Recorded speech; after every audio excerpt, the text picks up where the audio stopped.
Hello everyone, আসসালামু আলাইকুম। I hope সবাই ভালো আছেন। আর আমি এখন যে জায়গাটাতে আছি এটা হচ্ছে থাইল্যান্ডের সব থেকে সুন্দর জায়গা, যেটা হচ্ছে ফিফি আইল্যান্ড। সো আমি এখন আছি আই লাভ ফিফি সাইনে। আর এইটা হচ্ছে মূলত ফিফির ভিউ পয়েন্ট। তো আজকের ব্লগটা আমার কাছে খুব ডিফারেন্ট, কারণ হচ্ছে ফিফি আইল্যান্ড মানে হচ্ছে গ্রিন পানি বা অনেক সৌন্দর্যের একটা ব্যাপার স্যাপার থাকে। বাট আজকে ফুকেট থেকে আমি কিভাবে ফিফি আইল্যান্ড আসলাম সেই সব কিছু থাকতেছে এই ভিডিওতে। শুধু তাই না, আজকে ঝড়ের কবলে বৃষ্টির কবলে একসাথে পড়ে মানে একদম খুবই খারাপ অবস্থা ছিল। আমি জানি না ফিফিতে আসার সময় কেউ কখনো এইরকম সিচুয়েশন ফেস করছেন কি, বাট আজকে আমার সাথে যেটা হয়েছে খুবই খারাপ হয়েছে এবং আমি লিটারেলি খুবই ভয় পেয়ে গেছিলাম। বাট যাই হোক, যতই যাই হোক না কেন, ফাইনালি সব কিছুর পরে এইরকম একটা ভিউ জাস্ট আউটস্ট্যান্ডিং। সো আজকে ফিফি আইল্যান্ড আসতে যে আমার সাথে অনেক ট্র্যাজেডি ঘটছে, আর এই ভিডিওটা আপনাদেরও দেখা দরকার। কারণ হচ্ছে আপনারাও যারা ফিফি আইল্যান্ড আসবেন ফুকেট থেকে, যদি আমার মতো সিচুয়েশনে পড়েন অবশ্যই কিন্তু আপনি বিপদে পড়ে যাবেন এবং অনেকগুলো টাকা আপনার চলে যাবে। চলেন ব্লগটা না টেনে দেখতে থাকুন, আর ব্লগটা শুরু করি যে কিভাবে এই ফিফি আইল্যান্ড আসলাম ফুকেট থেকে।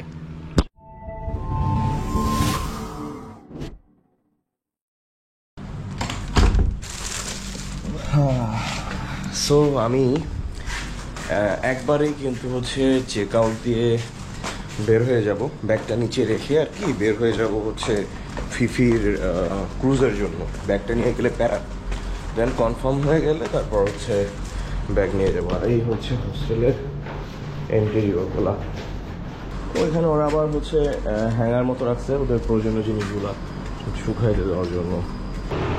এখন যেটা করবো, আগে হচ্ছে একটা বাইক দেখবো গ্রাভে বা ফিজিক্যালি ঢাকা শহরের মতো দাম দর করে, যদি কম হয় যেটা কম হবে সেটাই হয়ে যাবে। আচ্ছা, সো আমি এখন রাশেদা পিয়ার যাওয়ার জন্য সার্চ দিয়ে দিলাম গ্রাভে। সো গ্রাভে বিল আসছে হচ্ছে এখানে সবগুলো 673 বা এরকম। বাট এইখানে দেখতে পাচ্ছি গ্রাব বাইক আছে যেটা 246 বাট। সো এটা হচ্ছে কমও আছে, আবার হচ্ছে যাইতে যাইতে ভিউও পাবো। সো এখন বাইক কল করে নিব, দেখি কতক্ষণ লাগে। ওকে, আমি হচ্ছে কল দিয়ে দিচ্ছি, আর হচ্ছে আমার এখানে বিল আসছে টোটাল হচ্ছে 250, আর অলরেডি আমার কাছে চলে আসছে। আচ্ছা, সো ও 2 মিনিটের ভিতরে চলে আসলো, টাইম লাগে নাই, মাত্র 2 মিনিট 3 মিনিটের ভিতরে চলে আসলো। কিন্তু বৃষ্টি আসতেছে আবার।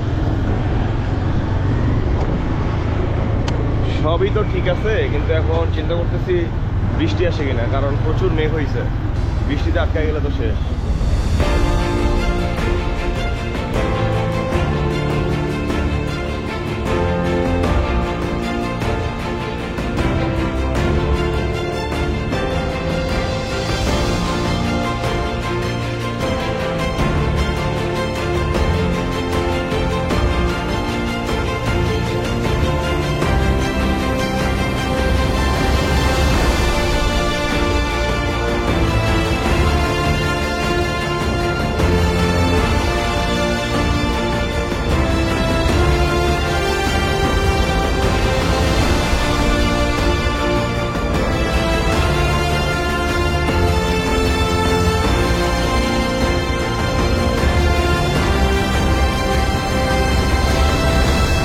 ওকে, সো ফাইনালি হচ্ছে 500 বাদ দিয়ে টিকিট কেটে নিছি। এখন সব কিছু একটু বেশি দিচ্ছি।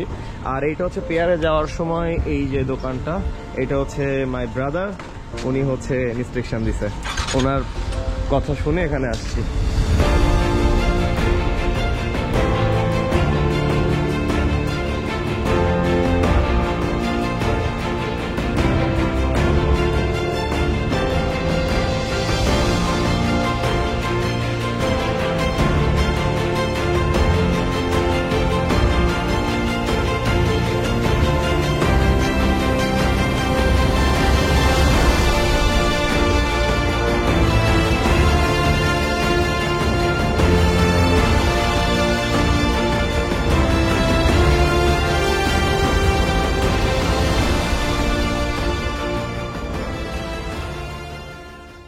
ওকে, সো এখন বাজে 48, দ্যাট মিনস 40 মিনিটের মতো লাগছে। ও আরও ভবের টানছে। So thank you very much brother. Okay, so এখন আমি পেয়ারে চলে আসছি, টিকিটটা শো করে জাস্ট ভিতরে ঢুকবো। আর এখন বাজে 48, 1:03টায় আমার ফেরি। সো টাইমটা এখানে স্টে করতে হবে, নো ইস্যু। সো ওয়েট করি। আচ্ছা, এইখানে হচ্ছে আমার নাম এন্ট্রি করলাম, আর এইখান থেকে হচ্ছে আমার যে এজেন্সি থেকে টিকিটটা দিছিল ওইটা দেখায়। আমি এখান থেকে বোর্ডিং পাস নিলাম, আর ঠিক 2:40-এ আমি হচ্ছে এইখানে থাকবো, গেট নাম্বার 2। আর এইটা হচ্ছে ফেরি দাঁড়ানোই আছে, তো এটা হচ্ছে বোর্ডিং পাস। তো এইটা বোর্ডিং পাস, আর আমার এইখানে একটা সিল মেরে দিছে ওরা। এখন বসে থাকি, ওয়েট করি। আর এই হচ্ছে ক্রুজ দাঁড়ায় আছে, আর এই হচ্ছে আমি দাঁড়ায় আছি। কিন্তু ঘটনা যেটা ঘটছে, মানে সব কিছু যেন কেমন আজকে হজবরল্লা হয়ে গেল। সো আমার মতো যাদের এই সমস্যা যাতে না হয়, এই জন্য আপনার ট্রাই করবেন ফেরি একদম আসবেন যেদিন ফুকেটে ওই দিনই পরের দিনের ফিফি যাওয়ার টিকিটটা কেটে রাখবেন, তাহলে কমেই কাটতে পারবেন। সো আমার টোটাল খরচ হলো কত, আমি একটু সেটা বলি। আমার টোটাল খরচ হইলো হচ্ছে, আমি বাইকে আসলাম 250 বাদ দিয়ে, আর ওখান থেকে ফিফির টিকিট কাটলাম হচ্ছে 500 বাদ দিয়ে। দ্যাট মিনস টোটাল 750 বাদ লাগতেছে আমার ওয়ান ওয়ে টিকিট ফিফি যাওয়ার জন্য। সো ইটস আ হিউজ, মানে বাংলা টাকার অনেক টাকা পড়ে গেছে। আর এখন যাব হচ্ছে ফিফিতে, যদিও 3টায় ছাড়বে, এখন বাজে হচ্ছে 1:55, মানে আরও 1 ঘন্টা ওয়েট করতে হবে। তার উপরে আরও একটা ইস্যু আছে। এই এখন একটা জিনিস সুবিধা আছে যে হচ্ছে ওয়েদারটা কমে যাবে, 3টা বাজে মানে একটু বেলাটা পড়ে যাবে, একটু ভালোভাবে উপভোগ করতে করতে যাব। ফিফিতে যা যা ঘুরবো, কীভাবে ঘুরতেছি সবই দেখাবো। আর ক্রাভিতে ঘুরবো ইনশাল্লাহ। আর ক্রাভিতে মেবি কবিতা আসতেছে, কবিতা আজকে ক্রাভিতে নামছে। ওর ফ্লাইট ছিল বাংলাদেশ থেকে ব্যাংকক থেকে ক্রাভি, অলরেডি ক্রাভি চলে গেছে। ইনশাল্লাহ কালকে হয়তো দেখা হবে ওর সাথে। তো এই হচ্ছে অবস্থা। আচ্ছা, আর এইখানে ফ্রুটসের দোকান আছে, এখান থেকে একটা ফ্রুটস নিয়ে নিলাম। বলতে পারেন এটা ব্রেকফাস্ট। খালি পেটে ফল খাওয়া ঠিক না, বাট তারপরেও খাইতে হচ্ছে, কারণ এটা আমার জন্য মনে হলো বেস্ট অপশন। অ্যাসিডিটির ওষুধ আসছে, চাপ নেই, যদি গ্যাস হয় খেয়ে নেবেন। আর এটার প্রাইস নিচ্ছে হচ্ছে 70 বাদ। সো এখন বাজে হচ্ছে ঠিক 2:39, আর বোর্ডিং শুরু হয়ে গেছে। এই যে সো ঢুকে পড়ছি, আর এখন হচ্ছে সরাসরি ফেরিতে উঠবো।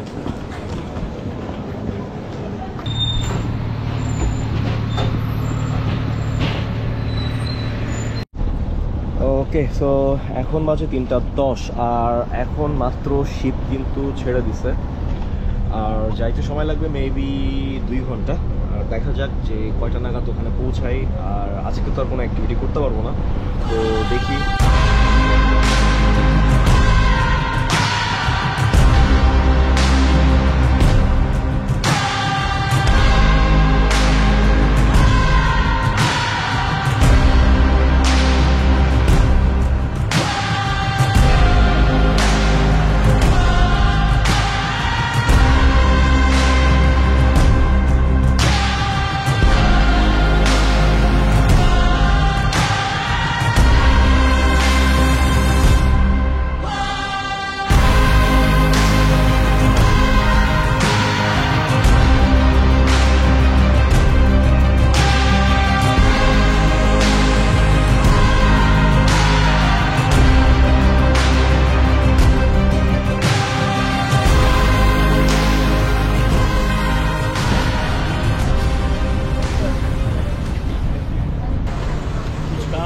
कुछ भी जरूरत होगी तो मेरे को कॉल करना। হ্যাঁ, ঠিক আছে।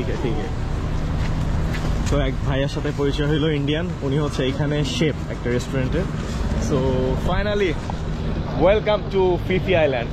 আর ফিফি আইল্যান্ড আসতে যে খুব প্যারা খাইছি। তো সব থেকে বড় ব্যাপার হচ্ছে এমন ফিফি মনে হয় কেউ দেখে নাই। আজকে যেরকম সাগর উত্তাল ছিল, তো এটা খুব প্যারা হয়ে গেছে। আচ্ছা, এখন বাজে হচ্ছে ঠিক 4:50, মানে প্রায় 2 ঘন্টার মতো লাগলো। বাট অবশেষে আমার মনে হচ্ছে ছাতাটা হচ্ছে কাজে লাগছে, মানে ভিভোর প্রমোশনাল ছাতাটা কাজে লাগছে। ছাতাটা নিয়ে আসছি, যার জন্য এখন সুবিধা হয়েছে। আর ফিফিতে কিন্তু অনেক বৃষ্টি হচ্ছে, যদিও দেখা যাক, কারণ এখানে অলরেডি পেয়ারে চলে আসছি, আর অলমোস্ট মেবি 10 মিনিট লাগবে। আচ্ছা, ফিফিতে ঢুকতে গেলে কিন্তু এখানে আবার 20 টাকা দেওয়া লাগে, তো এটা আবার একটু প্যারা। এই যে ওয়েদার এখন, তো এখন ভেতরে যাওয়ার পর দেখি। সো ফার্স্ট অফ অল আমি হচ্ছে ম্যাপ লোকেট করে ফেলছি। সো এখান থেকে ডানে চলে যাব। সো এখন ম্যাপ অনুযায়ী আমার হোস্টেলের দিকে যাব। বাট আজকে একটা ভুল আর করা যাবে না, যেটা গতকালকে ফুকেট এসে ফিফির টিকিটটা করি নাই, যার জন্য হ্যাসেল হয়ে গেছে। সো আজকেই ভুলটা করবো না, আগে আমি হোস্টেল চেক ইন দিয়ে কালকে যে ক্রাভি যাব সেটার টিকিটটা আগেই কনফার্ম করে রাখবো, এবং আপনারাও ঠিক সেম কাজটাই করবেন।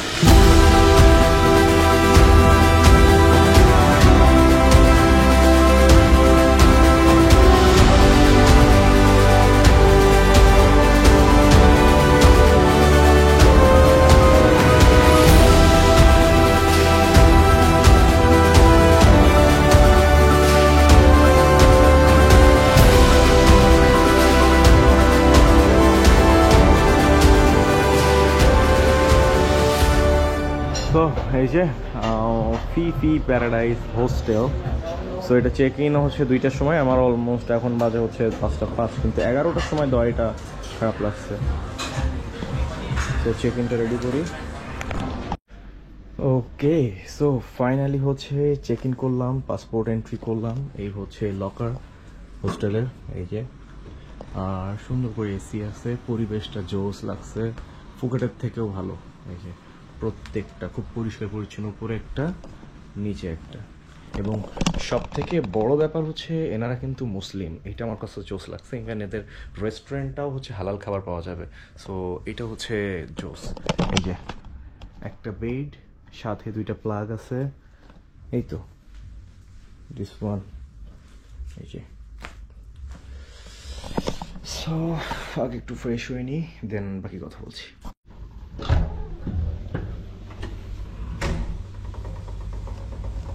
ওকে, এটা হচ্ছে ওয়াশরুম, বেড, 1 2 3 4 5টা ওয়াশরুম। আর গোসলের জন্য আলাদা জায়গা আছে, এখানেও ঠান্ডা এবং গরম পানি দুইটারই ব্যবস্থা আছে।